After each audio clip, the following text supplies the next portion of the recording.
Hi, everyone. It's time for your next episode of It's Your Time to Shine, a podcast about being a mom in a modern world. My name is Juspreet, and with me is my friend Lisa. Hi, Lisa. Hey, Jess. How are you today? I'm good. How are you? I'm good. I'm always good after dropping Alyssa off at school. Sorry about last week. She was sick all week. We couldn't do the podcast.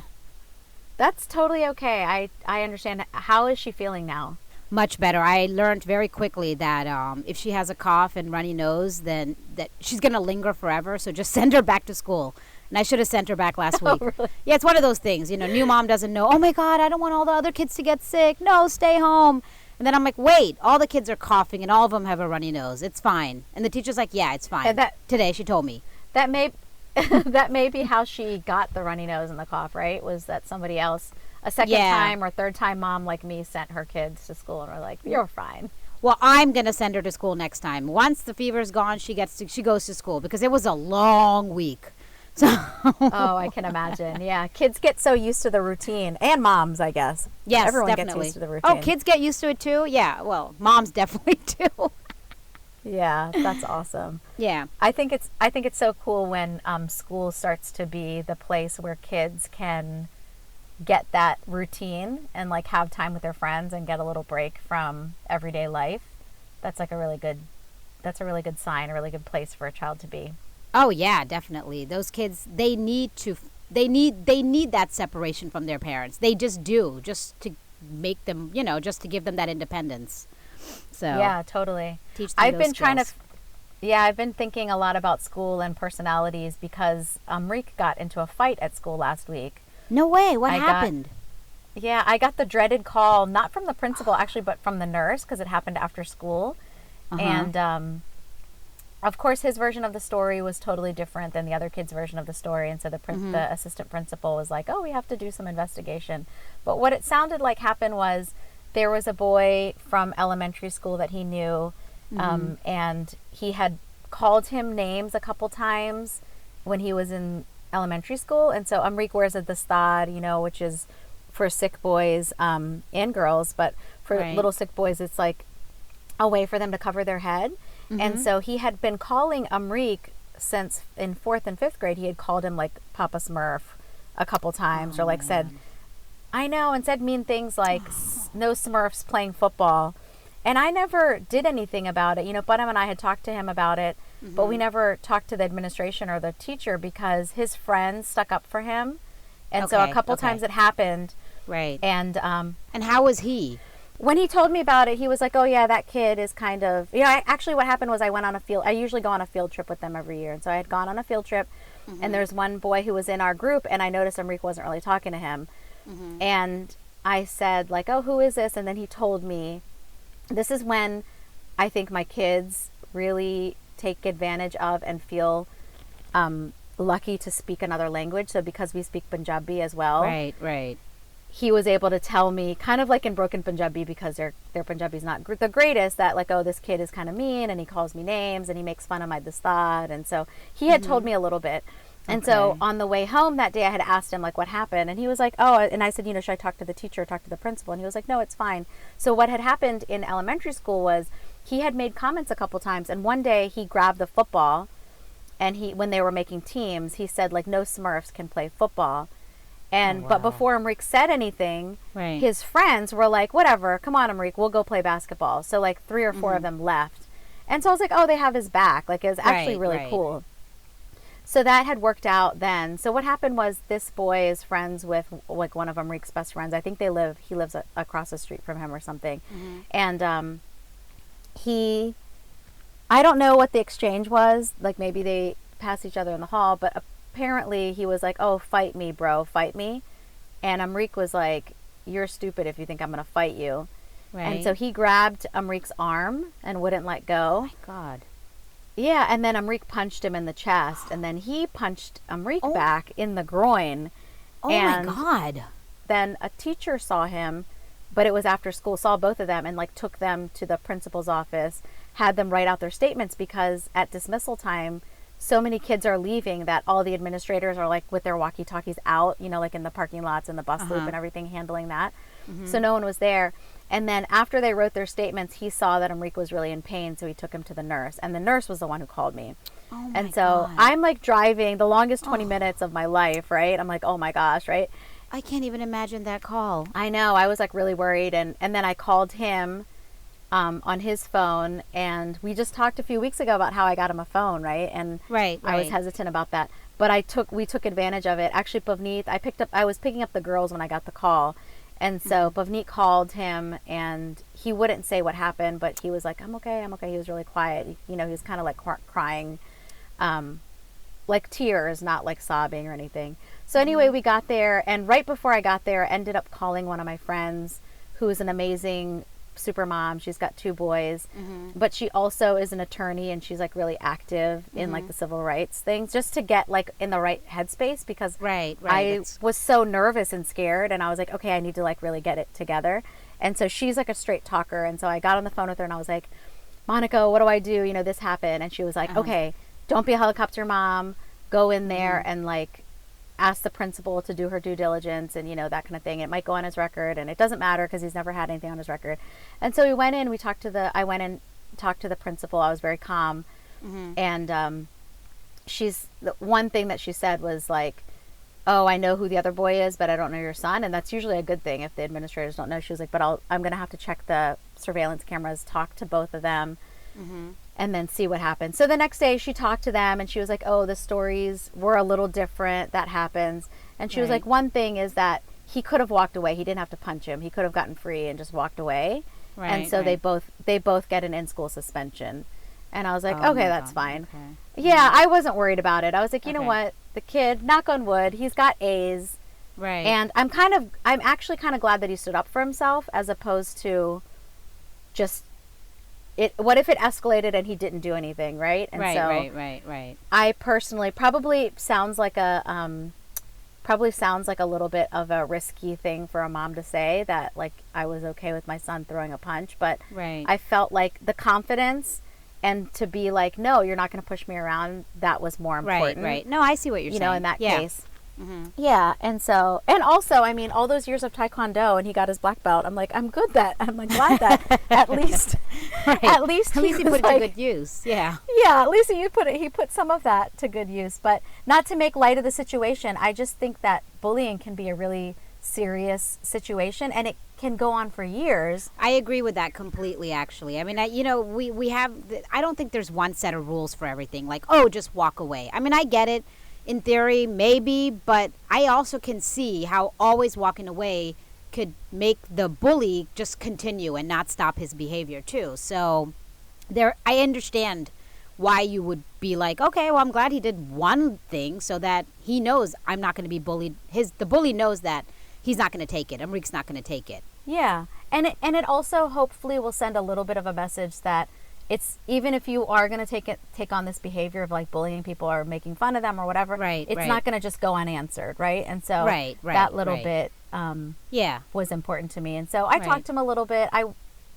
It wasn't like, you know, it's not like a consistent problem. And so I asked him afterwards, I was like, oh, do you see him? And he was like, no, I don't see him during the day. That just was like a one-time thing. So we'll see what happens. But it was a test of my patience and my confidence in my child. You know, you don't realize like what your relationship with your child is. You don't really test it on a daily basis. But I had to walk into that situation and decide, like, am I going to have my kids back? Am I going to be suspicious that he did something?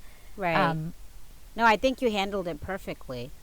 Yeah, and I went in there and I was like, hey, buddy, I'm here. I'm with you. And the girls were with me too. And I didn't shield them or anything. The nurse actually asked, like, are they all going to come in? And I was like, yeah, there's no secrets in our family. We're going to talk about this. They're going to hear what happened, and it's going to be, and they're so close anyway, they would have talked about it anyway. So I was like, well, might as well let them see how I respond and how I talk to the principal. And I loved the way you responded to this entire thing, especially the beginning when you said that you called your friend just to kind of get into a different space.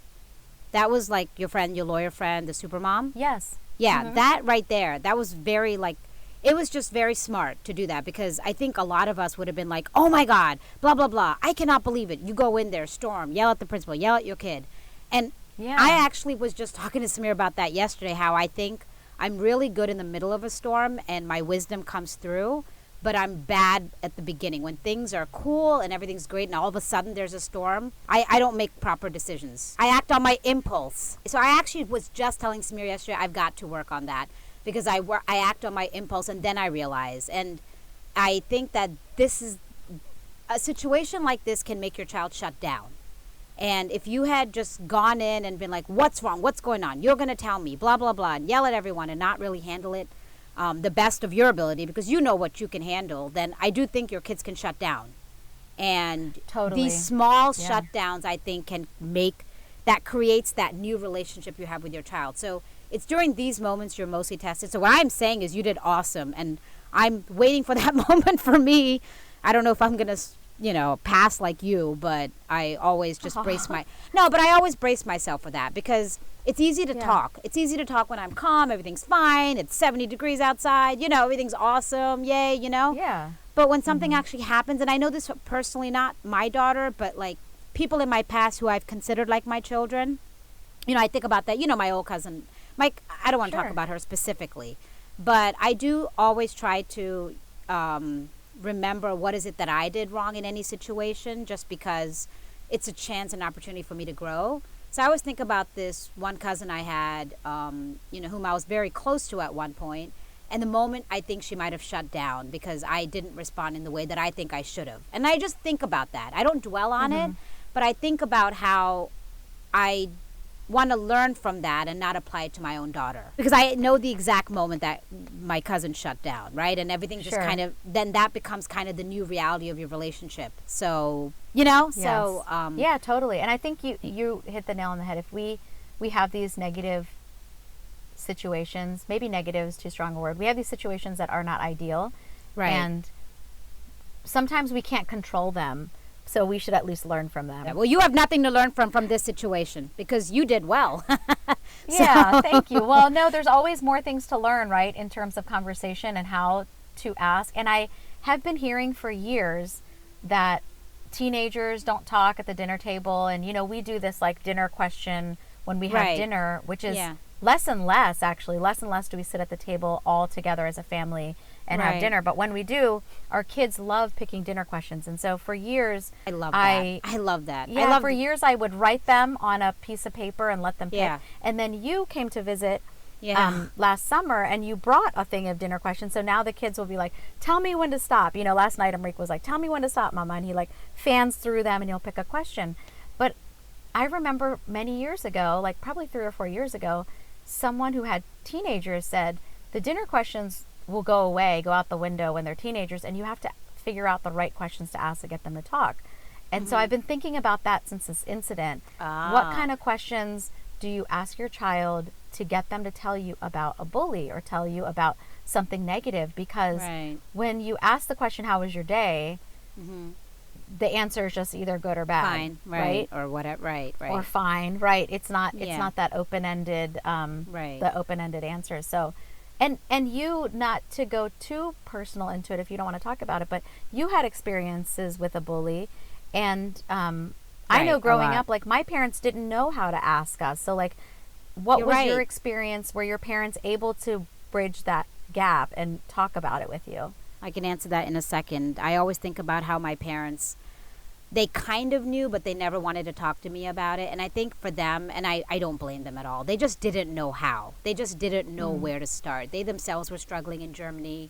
They were also getting a lot of, racism, just a lot of hate everywhere. They were dealing with their own things. So they didn't. And I think about that. And I always think about those moments when those moments are bad. Like coming home from school, I remember being in the hallway and crying so hard because of something that happened at school that day, and just thinking, I've got to stop crying because my parents will be ashamed of me if they find out that I'm being bullied, and they'll be disappointed in me. So, oh man. So all I can do as a parent today is remember those moments and think about what is it that I would have needed at that time.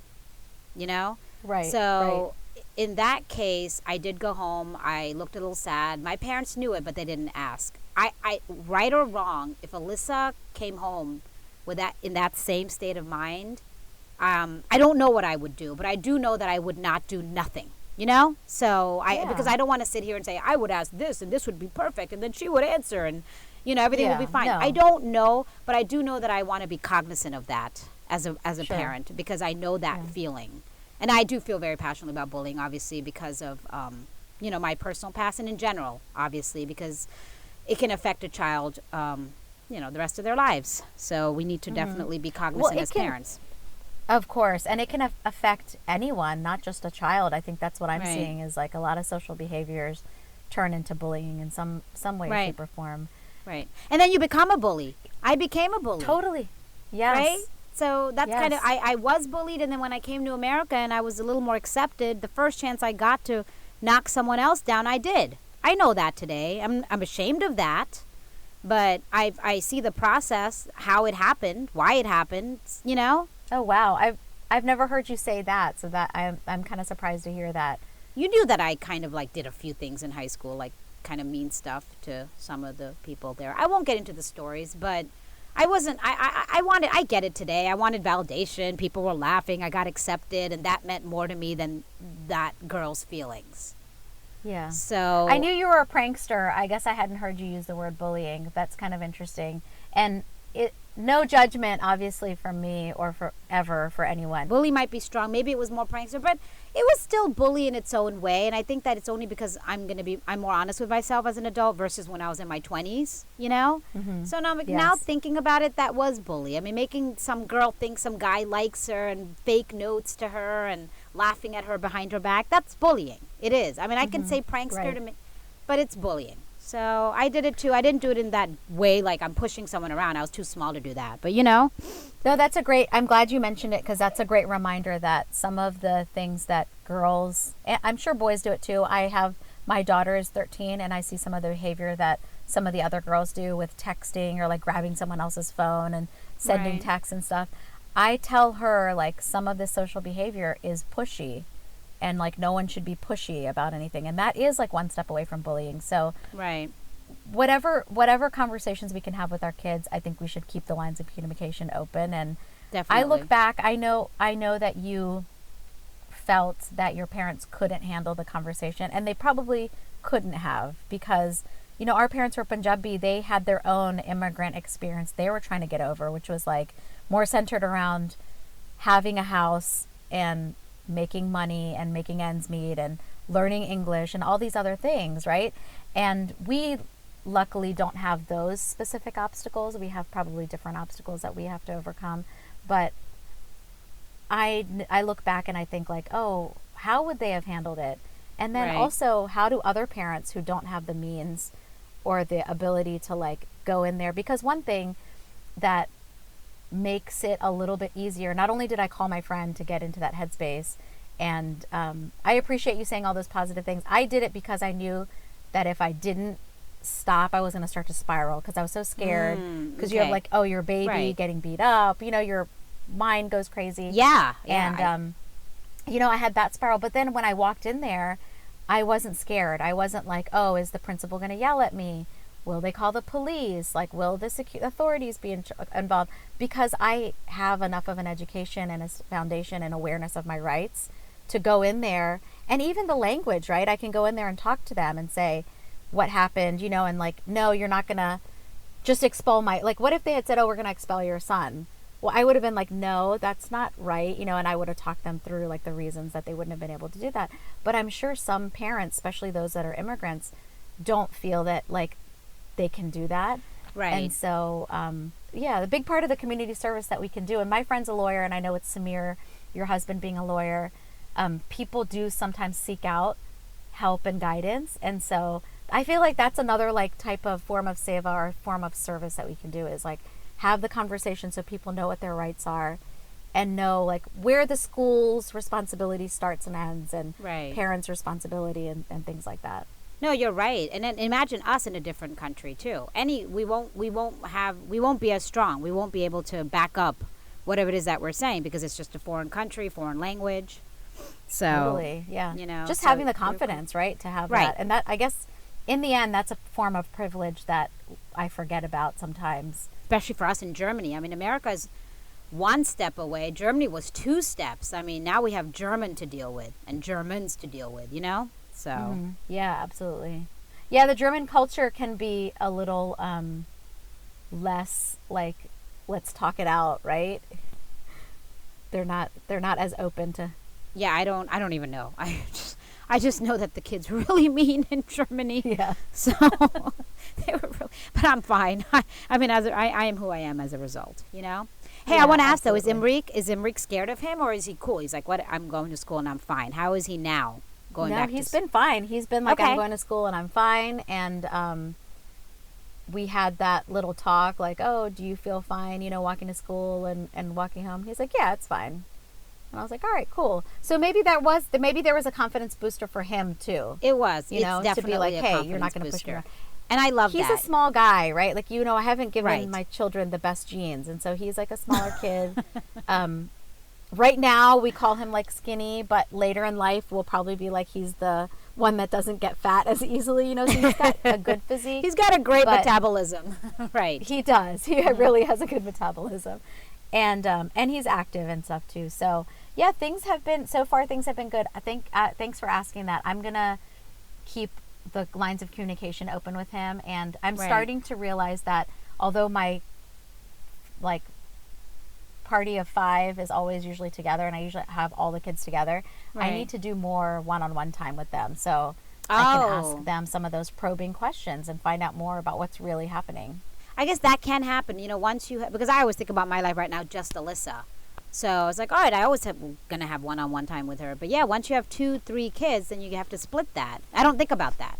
I just don't. I just assume it's a given. So yeah, and it's hard. You got to make time for it, just like anything else. So that's something that I'm working on. Something I'm trying to prioritize is how do we declutter the social obligations in life so that I can do some of those one-on-one things with them. I'm trying to say no too. I'm trying to say no because I'm getting a little tired of social stuff between kids and birthdays and everything. Yeah. As a matter of fact, we'll end on that. Just this weekend, someone was like, hey, blah, blah, we can hang out. What do you want to do? And I had planned movie night with Alyssa, just me and Alyssa. Samir was gone with the boys. And I straight up told her, I was like, I'm actually having movie night with Alyssa. And she's really excited. And we're going to be in bed and eat popcorn and drink juice all night. So, sorry. And it felt liberating to do that. To tell her the truth. That's awesome. No, it did. I felt like it was a feat for me. And I was like, because normally I'd make something up. Oh, sorry, we're doing something else. Or I would cave and say, okay, let's hang out. It's a play date. And I actually, at that moment, my inner wisdom somehow came through. Like, and I'm like, no, I promised Alyssa, she's excited. And these are the moments that are going to count later. That's so great. Well, congratulations. I'm so proud of you for doing that. Yeah, no, I'm proud of me too. Yeah, we got to prioritize ourselves and our children above all these other social obligations, especially birthday parties at Chuck E. Cheese. Like, I don't know how many you can miss a couple of those. And it's all a balance, right? I mean, she doesn't want to every weekend sit in bed with me and watch a movie. I don't want her to do it every weekend either. But, just here and there, it's good. One-on-one time. Well handled. Very good. I'm very impressed. And I think this is going to really, because that day is going to come for me too. And I'm going to remember that, just to remember where I am, get into a different space. Probably, I'll probably call you.